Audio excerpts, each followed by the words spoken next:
In the name of Allah the most compassionate the most merciful. शुरू अल्लाह के नाम से जो बड़ा मेहरबान निहायत रहम करने वाला है। शुरू अल्लाह जे नाले सां जेको वॾो मेहरबान निहायत रहम कंदड़ आहे।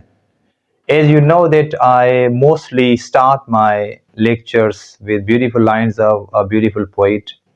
Similarly, I'm going to start today's lecture with beautiful lines of great poet of Sindh, Shah Abdul Latif Bhai Rahmatullah Alayh. He says, पाए कान कमान में मियाँ मारमा मुँह, पाए कान कमान में मियाँ मारमा मुँह, मुँह में आहीं तूं मतां तुंहिंजो ई तोखे लगे. So these were the beautiful lines said by great poet of Sindh, Shah Abdul Latif Bhai Rahmatullah Alayh, who is commonly called La Latif, Sohno Latif. As you know that in my last lecture, I started new topic related to a verb that was to have. In today's lecture, inshallah, we are going to learn 3 more angles about verb to have. So without wasting time, we start our today's lecture. So let's come to the topic. In angle number 3, to have is used in the sense of catching something or somebody. I repeat, in angle number 3, to have is used in the sense of catching something or somebody. बेटा इससे मुराद है ये है कि इसमें हम to have को इस्तेमाल करेंगे पकड़ने की मायने में. टू कैच या टू होल्ड जिसका मतलब होता है पकड़ना, किसी चीज को पकड़ना या किसी शख्स को पकड़ना. ठीक है बेटा, okay. Come to its example. Example number 1, she held her child by the arm. I repeat, she held her child by the arm. इसका मतलब उर्दू में इस तरह होगा कि उसने अपने बच्चे को बाजू से पकड़ा. फाइन बेटा, उसने अपने बच्चे को बाजू से पकड़ा. सही बेटा. देख लें, अब यहां पर मैंने टू हैव, ठीक है, उसको इस्तेमाल किया है पास्ट टेंस में. ठीक है, मतलब गुजरा हुआ जो वक्त है ना, पास्ट टेंस, उसमें इस्तेमाल किया. फाइन बेटा, okay. Come to another example that tells, can you have eel by your hand? I repeat, can you have eel by your hand? अच्छा, क्या मैं आपसे एक सवाल कर सकता हूं? करूं? विलिंग हो? चले ठीक है बेटा. सवाल मेरा यह है कि what do you mean by the word eel? यहां पे देखना, एग्जाम्पल में मैंने इस्तेमाल किया है eel. इस वर्ड की मायने क्या हो सकती है? Can you please speak out? Can you? हाँ, आपने सही कहा. ठीक है. सो ईल का मतलब होता है उर्दू में बाम मछली. इसको हम लोकली सिंध के लोग कहते हैं बूहण. उर्दू में कहा जाता है इसको बाम मछली और सिंधी में इसको कहा जाता है बूहण. ठीक है बेटा, okay. So I repeat, can you have eel by your hand? क्या आप बाम मछली को अपने हाथ से पकड़ सकते हैं? क्या आप बाम मछली को अपने हाथ से पकड़ सकते हैं? Come to third example. That is, Asim could not have his head in his hands. I repeat, Asim could not have his head in his hands. इसका मतलब ये होगा कि आसिम उसके सर को अपने हाथों से नहीं पकड़ सका. I repeat, आसिम उसके सर को अपने हाथों से नहीं पकड़ सका, या आसिम उसके सर को अपने हाथों में नहीं ले सका. ठीक है, या आसिम उसके सर को अपने हाथों में नहीं ले सका. सही है, ओके. ठीक है बेटा, fine, okay. Now come to angle number 4, in which to have is used in the sense of suffering from something. बेटा समथिंग से यहां पर मुराद होगी कोई डिजीज, कोई इलनेस, कोई बीमारी या कोई मुसीबत या कोई मुश्किल.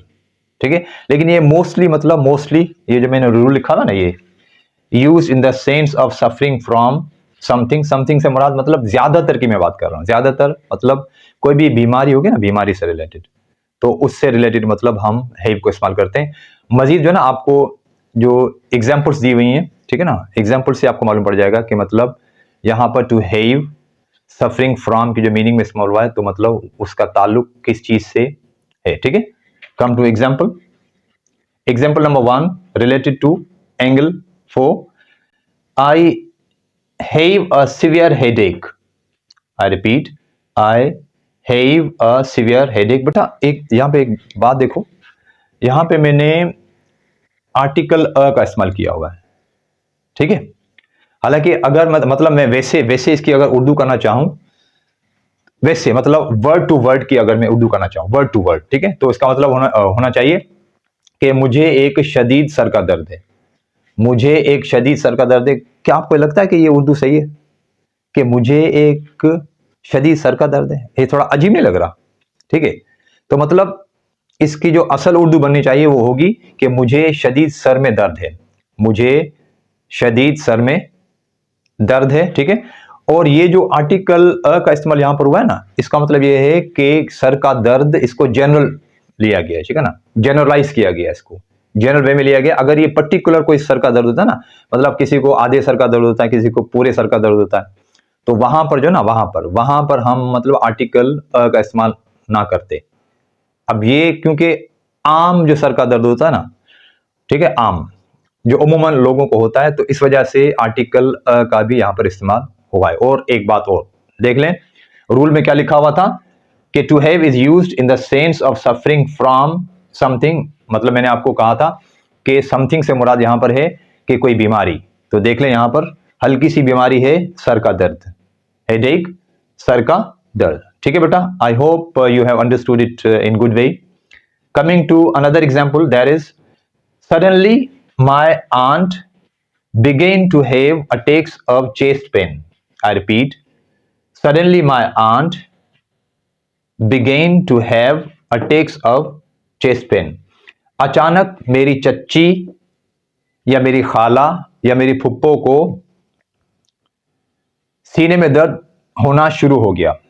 आई रिपीट, अचानक मेरी चच्ची, मेरी फुप्पो या मेरी खाला को सीने का दर्द होना शुरू हो गया। सही है बेटा?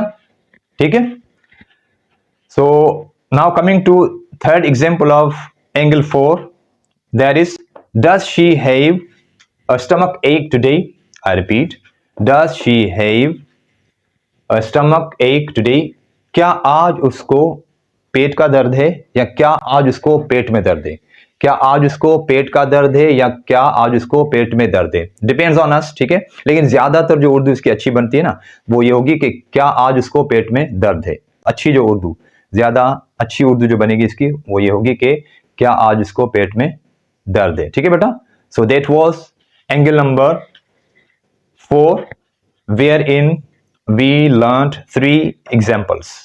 ठीक है, now we are moving towards angle number 5, that is wherein to have is used in the sense of experiencing something. I repeat, to have is used in the sense of experiencing something. ठीक है, and you know, आपको मालूम है कि बेटा experience का मतलब है कि किसी चीज का तजर्बा होना। ठीक है ना, किसी चीज का तजर्बा होना। ठीक है, come to its example. Example number 1, this child was having difficulty in solving these sums. I repeat, this child was having difficulty in solving these sums.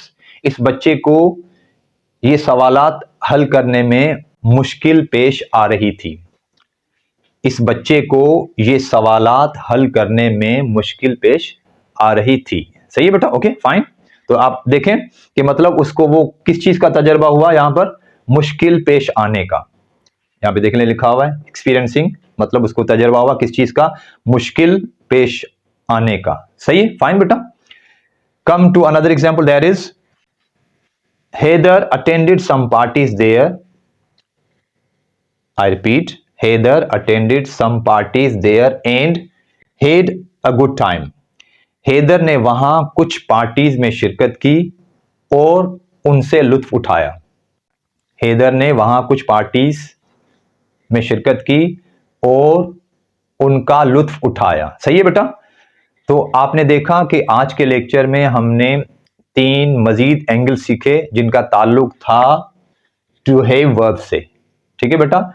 मेरे पिछले लेक्चर में in my last lecture related to have, I taught you 2 angles. ठीक है? And in today's lecture I have taught you 3 more angles related to verb to have.